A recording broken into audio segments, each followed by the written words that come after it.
I'm Brent Barnett on Brownfield, and thanks for listening to Unlocking Potential, a content partnership with Advanced Agrilytics. Joining us this month is Kess Berg with Advanced Agrilytics. Kess, how are you doing here today? Doing well, Brent. Thanks for being here. Excited to learn more about what we have coming up on this month's program. And first, you might just tell the listeners some background information about your work with Advanced Agrilytics. Well, my background, I work with growers firsthand, going to the farm gate, really trying to help them manage that crop to a better, well, let's say method or outcome through the prescriptions that we have, and then also just traditional agronomy. But inside of Advanced Agrilytics, I control a lot of the logic that goes behind our algorithms and our science, and then help with that training to practitioner those at the farm gate with our precision agronomists, and then our business-to-business relationships. Curious if we could get a field update at this stage of the harvest seasons, some of the things you're seeing out there. Yeah, sure, Brent. You know, I've been lucky enough or fortunate enough over the last 6 weeks to be in essentially all the I states and Ohio. And I think it's a little bit of a mixed bag, but we have a very good crop going. Early harvest results have been very good. I would say anticipation of what was out there was really, really high. And maybe it's a little bit lower than that, but still strong yields in both corn and soybeans. But I would say we're just getting into, in most of the parts, maybe getting into 10%, 15% is what I would say would be the average for the customers that we work with.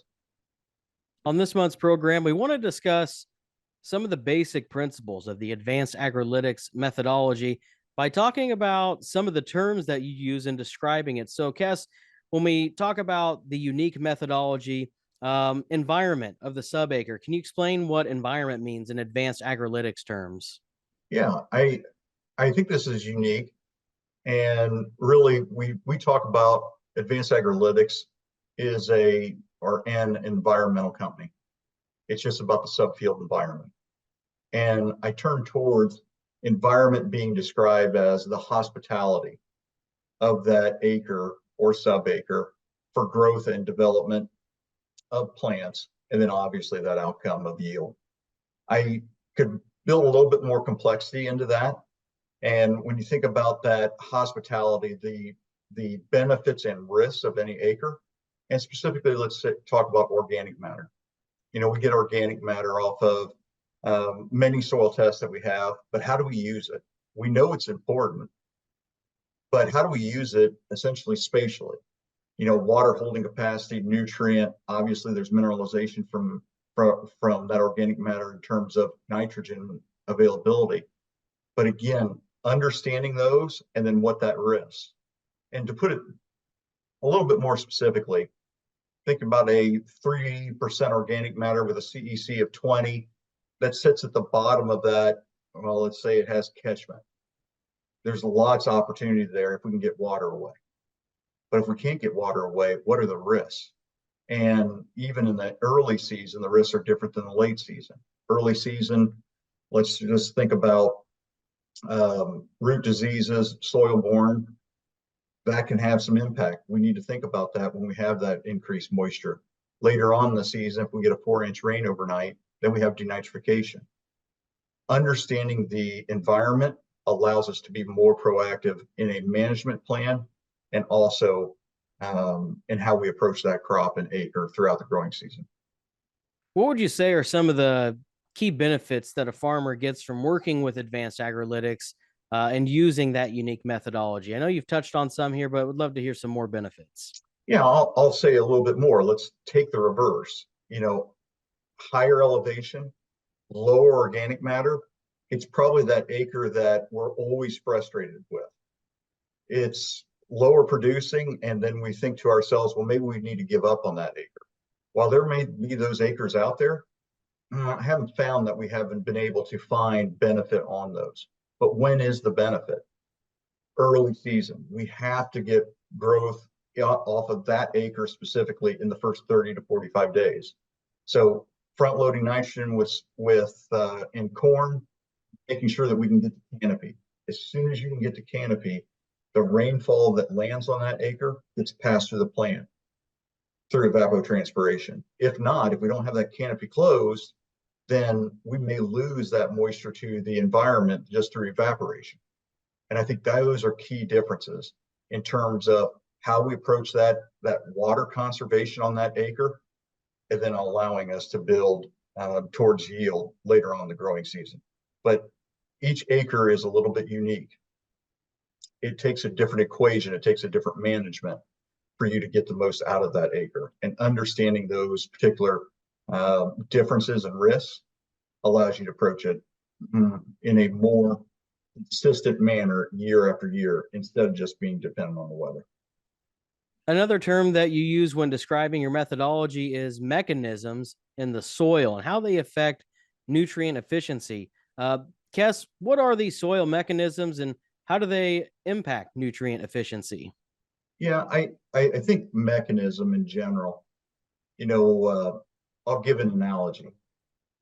If you don't know mechanism and you've gone out, everyone on the phone has gone out and either started a car, a tractor, a combine, a truck, whatever it is, turned the key and it didn't start. What do you do next? If you don't know mechanism, you don't know. You may go and jump and grab some battery cables, or it could be a fuel supply issue. Again, not understanding mechanism doesn't lead you to an answer. For us, mechanism of, let's just say, agriculture. We know that photosynthesis is a mechanism. Capturing of carbon is a mechanism. And then when we look at nutrient efficiency, we also know that phosphorus and potassium move to the plant via diffusion.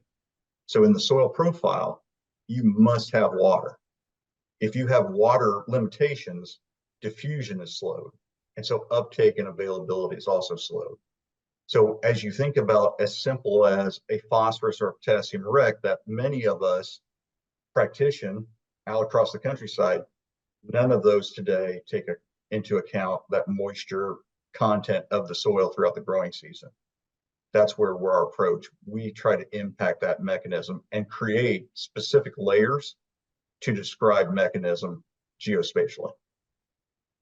Now let's turn to a new service that Advanced Agrilytics is offering this year, the LPK offering. Kess, could you take some time here and explain to the farmer listeners what the LPK offering from Advanced Agrilytics is? Yeah, so in the past, and really up until this point, throughout the first 8 or 9 years, we've been a full service offering, and it's our complete suite of prescriptions. Today, we have broken apart LPK to try to, I'm going to say, influence more acres. And with that, definitely our phosphorus and potassium recommendation, it's different because of that spatial critical level. And so thinking about that, and if the listeners aren't familiar with critical level, it's the point at which soil test level will not increase yield because you become limiting on something else. So that critical level is ultimately important. If you're below the critical level, obviously we're going to be adding some phosphorus, adding some potassium. If you're above, we'll be backing that off to some degree. But setting that critical level defines that. And our critical level is defined by specifically soil moisture content. And so as you get to an acre that maybe is going to be limited, and I think all listeners can relate to this, looking across the soybean crop when it's starting to get dry or it has been dry for 10 days, where do you see K deficiency show up first? It's always on that higher elevation. So what does that tell you? I think we see those acute symptomologies when it's really dry, but it also tells us that it's probably K limited even in that normal year. So adjusting that critical level to meet demand on all these acres, that's what we're trying to do. Influence the crop in a proactive manner. How important is that nutrient efficiency when we look at some of the challenges in the rural economy right now?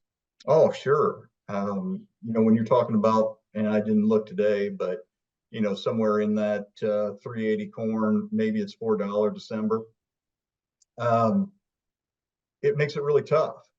And as you look at that phosphorus and potassium, Obviously, if you're deficient, you can increase yield, but I also think of those as enablers. How do you make your nitrogen efficiency even better? How do you make your fungicide even better? I think all of those factors come back to building that plant, making sure that it's fortified, and then being able to take advantage of that.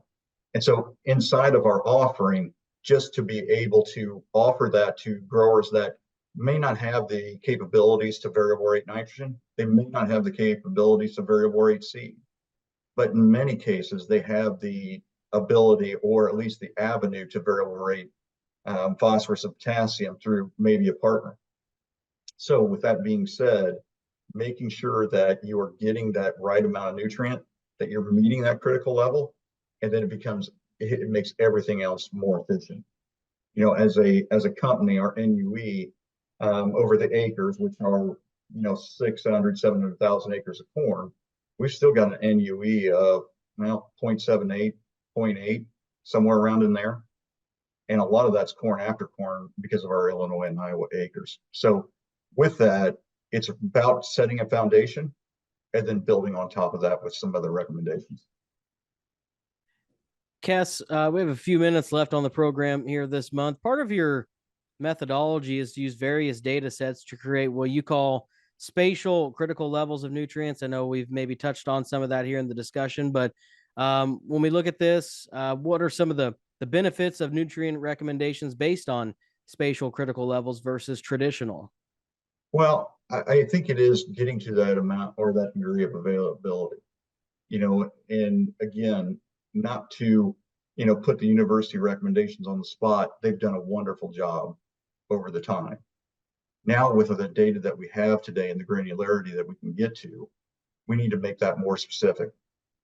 It's almost as if making sure that we get to that critical level on every acre. With phosphorus and potassium, it's really easy around that soil moisture content. But I think just in the theory of spatial agriculture, and I've lived it for 30 years, what is the benefit of spatial agriculture that we have seen today? And it's been limited. Why is that? Well, we don't talk about this as being a true science and how we incorporate other sciences within it, soil fertility, plant physiology, and things like that. Everyone has yield data. Everyone has soil test data. Most of us have elevation data because we as taxpayers pay for it. So how do we incorporate all that? It's drawing out what are the important things. We create specific layers to describe mechanism. One is spatial critical level. The other one is nitrogen loss potential, which I know we're not talking about today, but understanding where the increase of probability or the increased probability of denitrification and or leaching occurs, we have a layer that is X marks the spot, like a map. Those are the things that allow us to fine tune a recommendation and really drive towards that optimal outcome. Kess, do you have any final thoughts on the program, wrapping up some of the topics that we've discussed here today?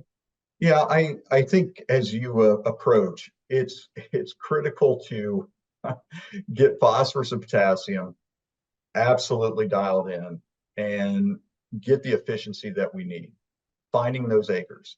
When you have, again, $3.80 to $4 corn as compared to 2 years ago, $6, $7, almost $8 corn, a lot different. But aren't we always looking for the most profitable bushel? We are, no matter what the price is. And so getting to the place that you have those critical levels or your soil tests are meeting those critical levels, as well as being specific on your nitrogen. All of those things lead to, and I mentioned NUE, but I'll also mention a yield per thousand. Yield per thousand is an easy ratio of your yield divided by the thousands of plants that you have in a field. In most of the area, and I'm from I farm in Northeast Indiana, that shooting range is about 6.8 yield per thousand. As you move west, it gets better. Calculate your yield per thousand, think about how you're going to improve that, and that will lead to a better management decision. Well, thanks a lot for taking some time to join us here on the program. Stay safe and hope you have a good harvest season here. Hey, thank you, Brent. For more information about Advanced Agrilytics and the LPK offering, contact your local Advanced Agrilytics precision agronomist, or you can visit their website, advancedagrilytics.com. Thanks a lot for joining us here this month on Unlocking Potential, a content partnership with Advanced Agrilytics. I'm Brent Barnett with Brownfield Ag News.